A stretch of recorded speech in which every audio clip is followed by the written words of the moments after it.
Hi, I'm Vivian the Knitter. And I'm Alyson the Crocheter, and you're listening to Keep Calm and Carry Yarn.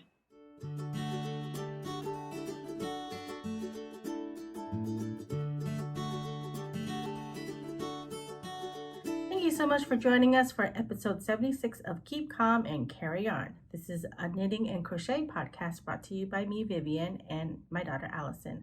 I'm coming at you from Virginia. And I'm recording from Scotland. Hi, everyone. Hello, Happy everybody. New Year. Hi. It's 2021. It is. Oh, yes. Happy New Year. It's 2021. I was saying Madeline, we kept saying, what was she saying? Something last year. I'm like, last year was 2020. It's 2021 now. I go, oh, yeah. Silly. Yeah, hopefully this will be a better year than 2020. I've already done the thing where I've accidentally written the wrong year. Because that usually happens until like June for me. Yeah, but I haven't even like been to work or anything yet. It's just we have our like question a day for 5-year diary things. Oh yeah. So you have to fill in the last 2 digits of the year, and I of course put 20 instead of 21. So that's okay. You're allowed. Yeah, it's no big deal. You probably don't get those commercials out there, but there's a Match.com commercial with the devil, and he's the guy that he has a costume and the makeup, and he's like this big, and he looks kind of like that whatever. Anyway, so and then he's like trying to find a match, and he goes to Central Park or something, and he sees this beautiful woman, and he's like 2020, and she says, call me 2020. What? 2020, call me 2020, because it's a match made in hell. Oh, I see. Anyway, you should Google that. It's a funny commercial. Okay. Did you do anything to bring in the new year? Your father went to bed by 10, and I stayed up with your baby sister until midnight, and then we're both in bed by 12:30. So nothing. We didn't really do anything special. We didn't even have dessert, we didn't have anything special to eat. I think we had leftovers, and as it was very bizarre. It was the Dick Clark's Rockin' New Year. It was very bizarre. It was bizarre. With Ryan Seacrest. Well, the Times Square is completely empty, other than like they had a few spots, and we didn't watch the beginning, so I don't know who got to. They had these little corrals, and then it's like there's 2 people in each corral. Corral. And I don't know, like who got to be there, like how they paid tickets or whatever. Lottery, maybe I have no idea. And then there was a very odd performance by Cyndi Lauper. You should Google that too. It's funny. We were Skyping with our friends in Oslo, and their apartment overlooks the fjord. They can't see the water, but I guess people in Oslo, or no, I think they live practically next door to like a fireworks shop. So the fireworks they could see from their balcony was just like individuals who just bought fireworks and were letting them off. And I mean, but it was spectacular because they just had this like open view, like unobstructed by buildings essentially. Oh, wow. And there was just like fireworks going up, like just the whole like field of view. So they put the laptop in front of the window so we could watch. To bring in Norwegian New Year, which was 11 o'clock our time, but midnight for them. And I asked them at one point how many like different like sites they maybe could see, and I think he estimated maybe like 30, just like wow, because you could see like into the distance a little bit as well, and it was it was really cool, even via video chat. We had some fireworks too. About 3 doors down in the cul-de-sac, they were setting off fireworks. So after when New Year's struck, actually because we don't have cable or anything, we stream our TV, so it was actually like 2 minutes behind. Oh, and we were like looking at the clock, and we were like, hey, wait, we're 2 minutes behind. But anyway, as around midnight, the neighbors are setting off the fireworks, and Madeline was literally running around the house trying to find them. I can hear them, and she's like looking at every single window. And of course, the cats were freaking out because of the fireworks, and they're like running around. But she did find them at actually this window, and we both kind of hung out in front of the window for a few minutes, and that was actually pretty nice. Yeah. So here's to hoping 2021 will be a much better year than 2020. Yes, definitely. Okay, you want to jump into our Buzzfeed quiz? Yeah, just looking at it now. And I was just, I had to retake it just now while I was talking to you because I forgot about it. But you picked this one, and it's answer a bunch of random questions with your honest first reaction. We'll match you with a Disney sidekick. Can you say that faster? No, yes, maybe. Yes. So what'd you get? I got flounder. Oh, you did. We got something different. It says, well, there's a lot of Disney sidekicks to pick from. Yeah, true. It says, you're bubbly and sweet like flounder. When it comes to meeting new people, you're kind of shy, but once you open up, you're always cheering them on. You're always finding a new adventure to go on. Oh, I think I might have gotten flounder the first time I took it. Anyway, I got Gus. You're loyal. Gus. You're loyal and a great friend like Gus. You'll do anything for the people you love, and you stand by your friends no matter what. We got 2 cute, pudgy sidekicks. Yeah. Although, I feel like flounder, there's nothing to compare him to. There's not another flounder. I think he's just a fish, whereas Gus is definitely chubbier than the other map. Nice. Yeah, but flounder is supposed to be pretty flat, and he's not flat. But he's not a flounder. His name is Flounder.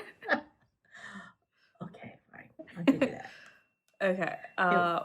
What kind of pie did you pick? Pie? I picked apple pie. They didn't have chocolate cream pie, so I picked apple. I went for pumpkin pie. Absolutely not mince pie, because I do not like mince pie. I don't know that I've ever had it. It's like dried fruit on the inside.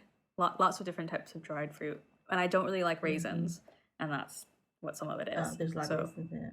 Okay. Yeah. So this year I made fake mince pies, which were essentially apple pies, like little mini apple pies. Oh. Okay, pick a location. What did you pick? I picked the sea. So did I. I think the first time I took it, I might have picked home.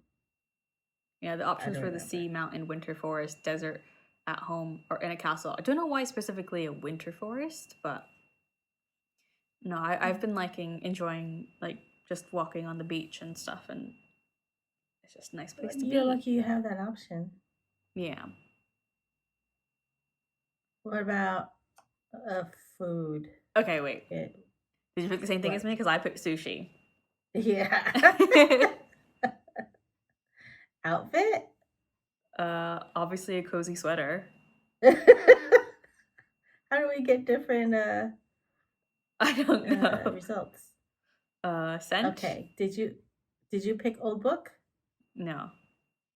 You didn't. Vanilla? No. Okay, I picked lavender. I picked lavender. Okay, this must be different. Well, we picked a different pie, so. Okay. That's classic Disney movie. I picked 101 Dalmatians. Okay, I went for Cinderella. Oh, okay. There you go. Okay, we might as well go with the very first question was which dwarf did you pick? Oh yeah, I went for Bashful. Oh, that's just probably why cute. you got shy. Oh, maybe yeah. I picked Dopey. And that's probably why you got Gus, because he's dopey. You're right. So it was grumpy, happy, dopey, sneezy, bashful, Doc, and sleepy. I was trying to. 3 or 4. Oh no, they got all of them. I was trying to decide if, for the choose a food question, if you pick sushi, if that leads to flounder, but that seems really mean. Let's eat the flounder. Cool. That's our Buzzfeed. Okay, well, at least we got different results. Yeah. Because yeah, we were getting a lot of the same things. So, this being our very first episode of the year, Yep. let's talk about how many things we've finished. Our year in review. Yes. So, I did the calculations, or I whatever. I wrote down all the stuff, and you finished 9 objects. Mm-hmm. But don't you have a commission that you finished that can't be in here? Yeah. So technically 10. So technically it's 10. Yeah. So you had one cowl, 3 scarves, 1 pair of mitts, 1 sweater, and 1 miscellaneous, which was a clutch. So that would that's how your numbers have spread. Mm-hmm. And I have 15. And 5 hats, 5 sweaters, 2 cowls, and 1 shawl, 1 pair of socks, and 1 miscellaneous, the beaded bracelet. So we definitely did not knit as much as we did previous years. I think both of us combined probably. Yeah, so I guess we both responded to COVID in the same way. And because I feel like some people would have crafted more. But we obviously did it less overall. I think I thought about it more. Like I would there's like a lot of things in my head that I wanted to start, but I can't start that until I finish this. So, but then I also had 5 sweaters. Yeah. So those are whereas I only had big 1 ticket garment. items. So yeah, I probably should compile the list. I mean, take out the list from previous years and see how many like big things and small things we do. But 1 pair of socks, I definitely those socks were started the year before. But since with COVID, you're not like I'm not going anywhere. There's nowhere for me to just like pop them out while you're pull out my socks while I'm at the DMV, or I didn't actually have socks that lived in my purse because my purse actually got smaller. It was just basically a wallet on a string because I didn't want to bring big things to the stores and stuff. So that's another sad thing. We didn't do as much crafting as we usually do. And yet we still managed to talk about something during all of our podcast episodes. We did, and we had 2 episodes over the summer per month, and we generally only do 1 episode in the summer.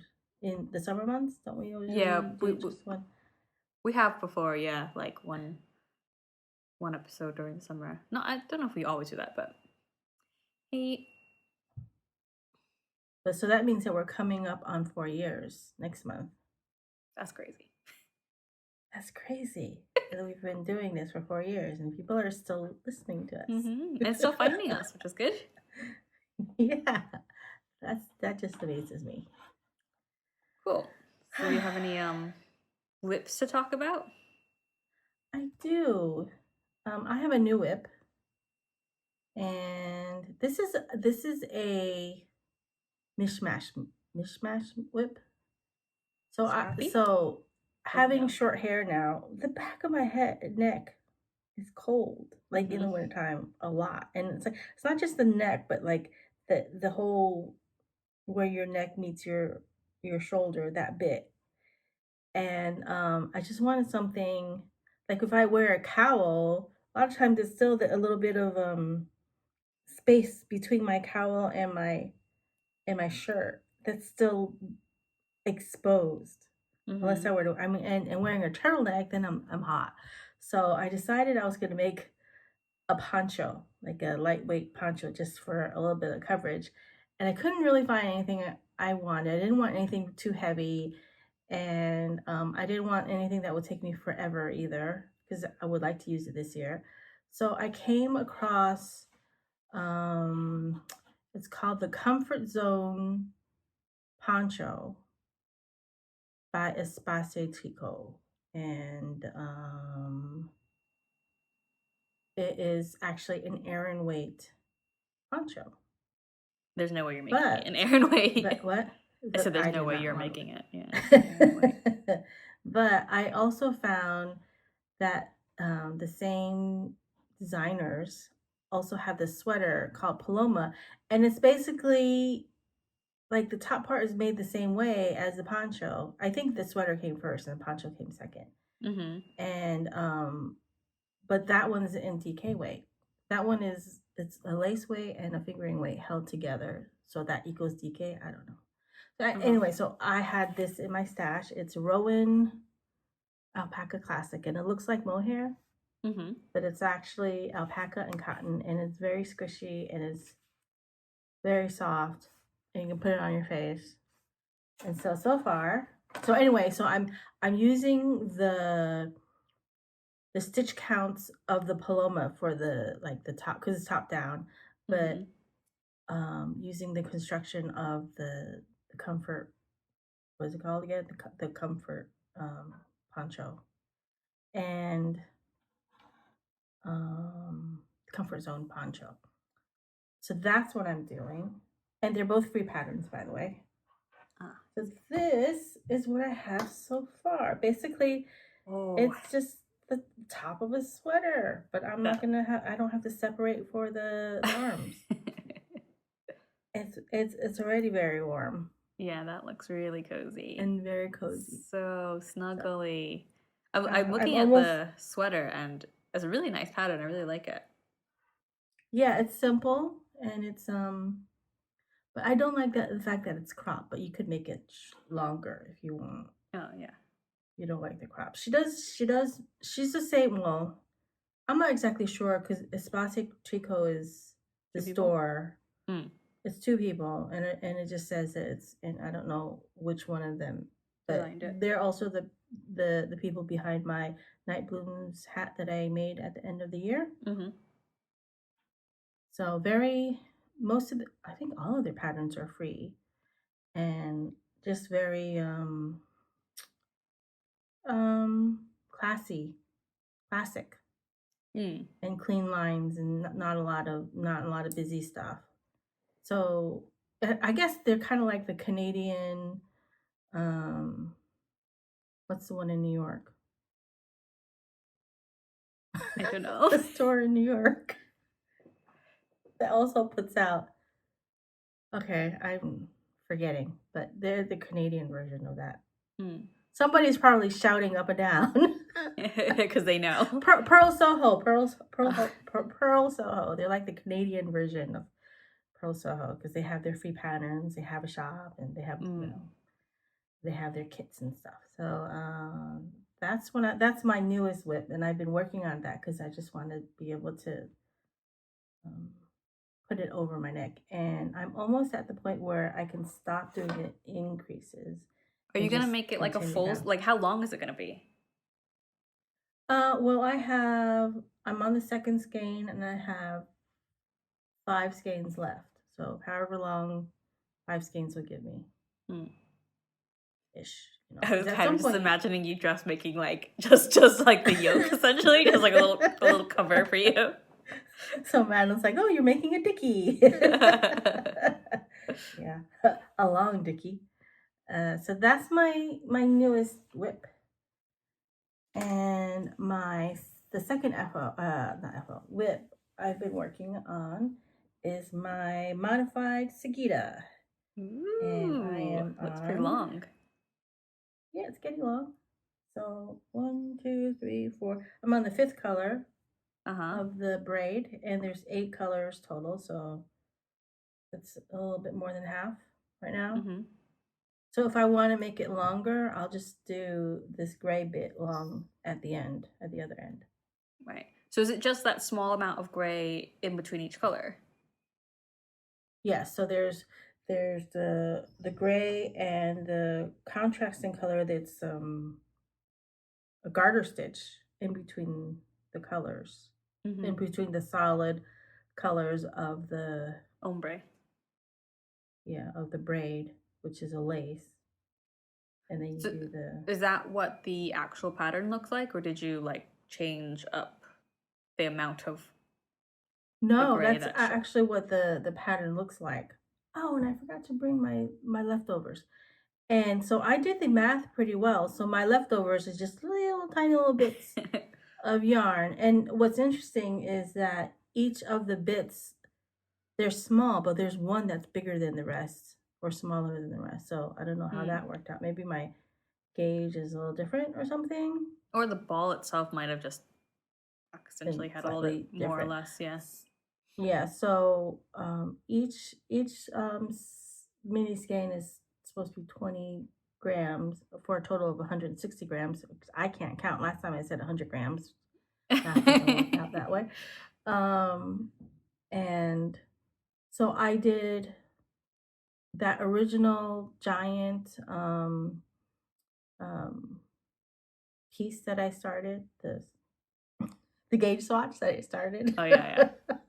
I had 10 repeats of the loops, but this one only has 7 because I did math and math actually worked. So did you have to undo your gauge swatch so you could use that yarn? Oh yeah, of course. I was always planning on doing that. It was like this may or may not be the gauge swatch. If it's gonna work, I'm gonna continue. If it's not, I'm gonna rip it out. So 50-50 that I had to rip it out. And you ripped it out, so so I had to rip it out. But I'm pretty happy with it. Yeah. I'm not They're very you colors, that ombre. It is very me colors. You have I feel like there are a lot of very you colors. Like you have a whole rainbow of you colors, but it's like specific shades of specific colors that are the you colors. Does that make sense? Well, I love blues and turquoises and purples. So, and like the variations in between those. Yeah. Yeah, I guess not really yellow and orange and red. No, I don't really like cool colors. You like the cool colors. I definitely like cool colors. So, and throw in a pink here or there. Yeah, with the purple. Like, yeah, I feel like you do a lot of like sort of pinky purple things. Yeah, I run between the blue and the red, but a little bit of the green, but not all the way to yellow. Yeah. But I think if I probably should have juggled the braids, the mini skeins a bit. I might not have used this the order. So are you just doing it in the order that you kind of bought it in? That it came in, yeah. So do you mean that you think there was a better order to do them in? I think so. I'm not sure because this green, there's one, two. This one, the third green color is very green compared to the other ones. Yeah. I don't know where I would have put that. I don't know. It still looks good. Yeah, I'm sure because I think when it was all in its braid, it looked good. So it did look good. So I think it'll be fine. Yeah, it'll be fine. That's what I'm telling myself. It'll be fine. It'll be fine. So those are my 2 whips. I haven't really touched my French shawl. I did a couple of rows, but Yeah. Nothing to write home about. Nothing. Nope. Nothing really to talk about. So what are your whips? Yeah, I've kind of same with my strawberry shortcake top and my mood scarf. Those I haven't really worked on that much. The mood scarf, they pushed the deadline for the book until mid-February, which is probably why I put it down because I was working on it just like nonstop, and so I think when I had that relief, I was just like, okay, just put it away for a second. Like I'm kind of tired of it because it's a boring stitch. What kind of like my French shawl. Yeah, what I have done is gotten to the bottom rib of my what's called blurred lines sweater. So that's got the white at the top, cream at the top, gray in the middle, green at the bottom. So I'd forgotten. So I put it down after I ripped out some of the gray. Didn't know if you remember. I had decided the gray was going to be too long, so I ripped it out. And I was sure I'd written somewhere like how long it was going to make it. And I did find it in the end, and I had to just do some quick recalculations. So I think this is basically the length that it's going to be. And so the white is... there's a sort of logic to the size of each color. The cream probably takes up the least amount of space, but I figure because it was such a lighter color than the rest, it really stands out. So the fact that it's shorter, it kind of makes up for the fact because it stands out as a color. And then the solid part of green is definitely bigger than the gray, but the gray has the fade at the top and at the bottom, so it kind of overcompensates. So they kind of get bigger in a way as you go down the sweater. But yeah, so I'm about halfway through the rib at the bottom, so the back part of the rib isn't done yet. Oh, is it a split hem, a split? No, it's not. I just that's where I started, and I'm just going around. Oh, because it's done sideways. You're not doing, yeah, okay. I get because that, it's 'cause crocheted. you're not knitting. Yeah. Yeah, because the only way you could do it in the round would be to do like front and back post stitches, which as like I prefer when you do the rib this way, sideways. It's stretchier, isn't it? This way than the other way? Yeah. Okay. So yeah, and then once I do that, I'll move on to the sleeves. But I'm very happy. It looks good. Yeah. And I did, for a second, I forgot whether or not I was going to, because obviously I did the gray at the neck. The collar, yep. The collar, yeah. And I couldn't remember if I had intended to do the gray at the bottom as well, but I don't think I was going to. I did the gray at the top. No, yeah, to protect. I wouldn't do a different color for the bottom rib. Yeah. That would look kind of weird. Yeah, the top one was mostly because I thought the cream, if I did it cream, then it would be more liable to makeup staining and such. So the whole reason why when we're looking at jackets and coats, like, oh, that white one is really pretty, but I'm not gonna buy it for myself because I know I'm just gonna get it all dirty and gross and grubby. I remember I had a white winter jacket. That thing got pretty grubby. Oh, you did, and it got dirty pretty fast. Yeah. It wasn't like your really thick one though. No. It was a lighter one. Yeah. So the other thing that I've done, which it's not really a whip, but it's not an FO either, is I've just got a little swatch that I've knitted of random stitches. Oh. I went on to my Craftsy subscription that I'd gotten and did the first few lessons of the Continental Knitting course. Oh, really? You're knitting and Continental too? Yeah, well, I wouldn't say I'm knitting. I've done a swatch. But yeah, so that was interesting. Are you done with the course? No, so the course itself is good. Like it's really well like laid out and explained and everything like that. The videos all works really well. But so the first lesson is, I think, does the knitting, and then the second lesson is purl, and then subsequent lessons are increases and decreases. So because I don't really knit, I've never done anything that requires anything more than knits and purls and casting on and casting off in the simplest way possible. So I watched some of the ones to do with increases, and it made sense, but because I didn't really know the context under which these would be applied to, I didn't really know if it made sense to continue watching them until maybe, like, I think maybe it makes more sense if I was doing a project and it required increases or decreases, then I could go to the relevant lesson. And she covers like different kinds of increases and things like that. You know how I deal with increases and decreases when I'm knitting Continental? I switch over to yeah, well. That's how I deal with it. But because I don't really knit Continental other than when I have two colors going on at the same time. That's the only time I do Continental.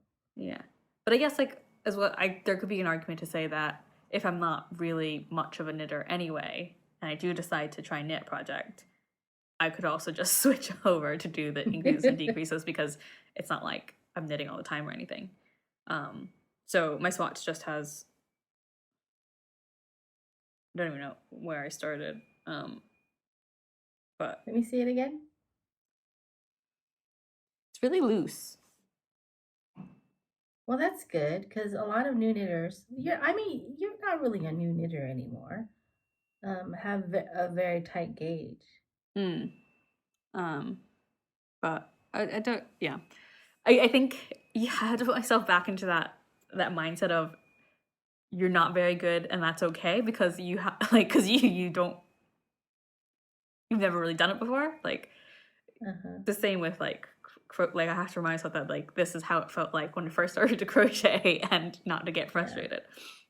Yeah, Um, we're at knitting, and some lady had kind of poked her head in, and she was like, "Oh, I've always wanted to learn," and blah blah blah. And I was like, anybody can learn. It's just whether or not you actually have the desire mhm.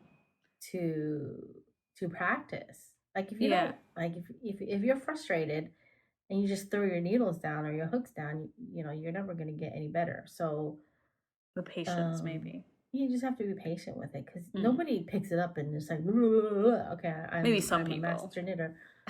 No, Maybe a you person in the history of the world. you can pick it up and get proficient faster than the person next to you, but Yeah, nobody's proficient. It's yeah, the yeah. first time to pick up the hooks or the Uh, needles. So but yeah, so I don't be actually patient with know yourself. what this is. This this one is stockinette, yeah. Yes, That one is yes, garter, and then I yes. think that was a seed Seed stitch, stitch. yeah, Yep, and then a you rib. got it. That's a rib. Yeah, so now I feel like I need to actually try and knit something where I can use practice this skill that I've now learned before I forget it. I will say, so obviously, I thought I would try this to learn continental because with crochet, then I hold the yarn in that hand anyway. And every once in a while, when I was for the few things that I have knit, especially the pussy hat, Mm-hmm. I would pick up the yarn and needles, and my first instinct would be to put it in the yarn in my left hand, and I was like, oh wait, no, wrong Mm-hmm. handed. I switched it over. So that's why I thought I would try and learn continental, but then the way I hold my yarn when I crochet doesn't actually work with continental just because of the way I wrap the yarn around my finger. I have to Mm-hmm. modify it a little bit. I have to wrap it around my index finger the opposite way, but Let me think. it works out So the okay. way you hold, So when I hold um, my yarn, I yeah, wrap it I wouldn't hold it the same way I crochet. Yeah, I wrap it once around my pinky, and then remember um, how to. once around my index finger.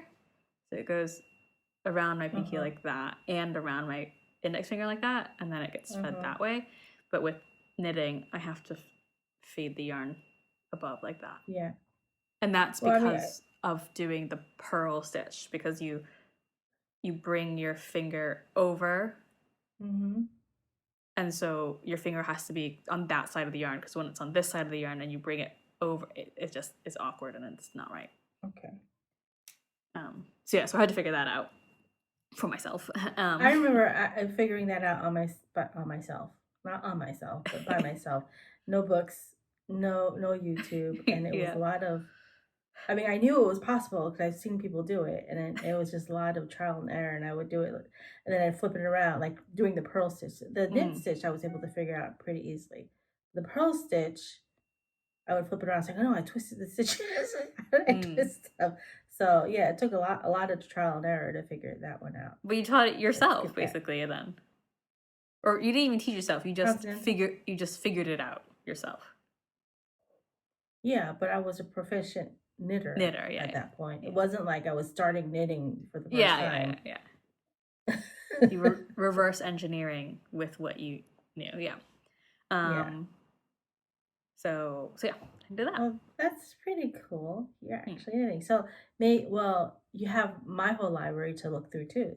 Like if Yeah. you want to find a pattern, so you see a pattern that's paid for, you can look in my library, see if I have it. So I mean I think I've got a skein of yarn which I know I have been reserving for a knitting project because of the way it's dyed. I just think it'll look nicer in knitting than in crochet. Mm-hmm. So it's a skein of Olan, Irish indie dye. So, were you thinking like a shawl, I was thinking a top, like a tank top. a halt, oh, a tank top? Yeah. Um, okay. Yeah. So, do you have any FOs? No, I don't have Me any. neither. It's been even though, you know, it's been a busy couple of weeks since before Christmas. Yeah. So I haven't really done as much knitting as well. I probably could have never mind. I just haven't been doing that much knitting. Yeah. I've been the same. I just haven't really been crocheting. I think I've kind of treated this week between Christmas and New Year's as just like a holiday from my usual activity. Like I haven't really done much crochet. I haven't worked much on Morit. I've been doing family tree research for my partner's family. And like that's all I've been doing. And eating. Well, I mean, I have been busy. Just not with my knitting. Yarn. Well, we could talk about future plans because we're planning on doing a KCAL. Like finally again. So it's been ages since we've done a KCAL. Well, we did this one the beginning last year? of 2020. No way. Yeah. Are you sure? I am sure because I finished the Endless Rose cowl. What did I make? What? I don't know. Did you even finish anything? You might have just not finished anything. What did I do? Was it I have no idea what you did. Did I miss that one? You probably didn't finish. I'm trying to think if it was was it the Dannon? Oh, it's the Dannon. Oh, okay, you did finish it, but you must have finished it late. I don't remember you finishing. Maybe I finished it late. Oh no, it wasn't it wasn't that one. It was the chain reaction Afghan. Did you not put that in my list? No, I didn't. I didn't see that one. Okay, so you finished 11 objects then. Did you finish it? Yeah, I finished it in March. Okay, I don't know how I missed it. We should probably go back through there and read. Yeah, now I don't believe you. Did I have more things than that? I'm looking at my. Oh no, maybe you're right. I think. Okay, chain reaction Afghan. I'm writing that down right now. And the Peter Pan collar. Do you have that? That would go in miscellaneous. Tiny little thing. Oh no, I don't have the Peter Pan. Were they on the same episode? Maybe I skipped an episode. Maybe. Okay. Well, are we going to announce the... Yeah, okay, so the KCAL. Like last year, we're going to do the archive KCAL again. Yay! So, as a reminder for people, or for people who weren't around last year, the archive KCAL, the idea is to look through your archive of patterns, aka the patterns that you either have in your library or have favorited, and to make something that has been languishing in your favorites for more than 3 years, I think we said. Maybe, yeah. Yeah. I think so. Well, because I think at first we were like 5 years, but you know, our tastes changed so much. Like, you know, so if you had something that long, maybe you don't want to make it anymore. Yeah. Actually make it. And it is a guideline. We're not going to say it has to be more than 3 years old in terms of like in your favorites for more than 3 years, because maybe you've only started knitting or crocheting 2 years ago. Then you know you don't have something that old, or maybe you hate all the things that you favorited more than 3 years ago because your taste really has changed. So maybe nothing that you picked out in the last 12 months. I like our 3-year guideline, and do with that as what you will. And if you can use stash yarn, that's even better. Yeah. So we're gonna start it on the 1st of February. So that gives people lots of time to have a think and a look and decide what they want to make. And then do it for 3 months. Sounds good. 3 months. Which gives people time to do bigger projects if they want to do like a sweater. Although Or multiple projects? Multiple projects, yeah. What I don't know is, because we normally have a Ravelry thread, but maybe we'll just put more emphasis on Instagram this year. Yeah, there's less and less people wanting to go on that Ravelry, so yeah, it might not be a good idea. So. Okay, sounds good. I'm excited. So do you know what you're gonna make already, or what you're thinking about making? I know what I'm gonna make. Do I talk about it now, or I talk about it next episode? I don't know.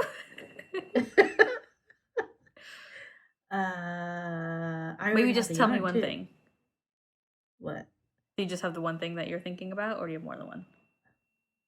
I have only the one thing that I'm thinking about. Yes. Okay. Maybe we'll talk about it next time. And actually, wait, we will talk about it next time. Next episode, yeah. Okay, but I bought the yarn in Edinburgh. So it is stash yarn. It is stash yarn. Yep. Okay, cool. I did think, maybe I'll do a knitting project, because I know like every once in a while I'll favorite a knitting project, but I don't think I've favorited one from more than 3 years ago. Well, or not one that's doable. I do have that in my favorites. I tagged it with your name like before you were on Ravelry. Is that what you're making, or no, something else? No, you're just talking about things in general. But that would be funny for me to look at. See the ones that I tagged with Alyson. Did you tag them, or did I tag them? Because I'm sure there was one point where... You did. There's 16 things that you tagged. Yeah, okay, yeah. On my Ravelry before you... I had a Ravelry. You had your own. So there's 16 things.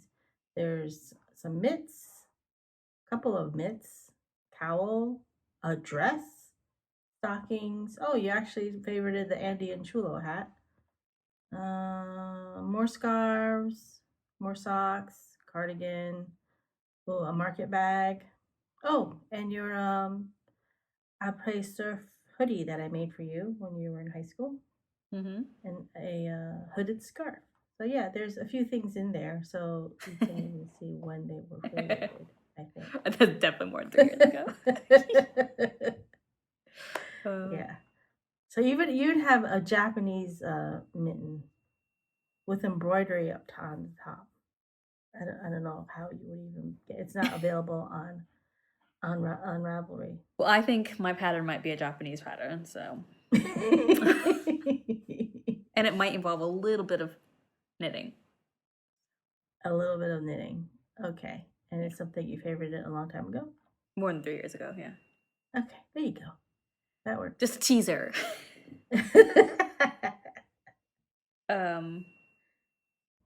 Well, before we say goodbye, I just want to point out that you're wearing your my Just Float sweater. Yes.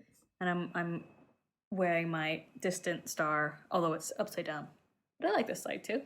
Upside down or inside out? Inside out. Inside out. But it's it's 2-dimensional. I mean, it's not a garment. It's not a shawl, so it's like it's right side in or outside. It's right side down. It's inside out. No, did I just say can a shawl be inside out? I don't know.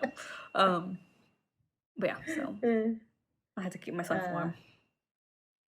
It looks very lovely on you. Cool. Well, will we say goodbye? I guess we'll just say goodbye. Okay. Spiel time. So you can find the show notes for this episode and every episode on our website, which is kcacy.wordpress.com.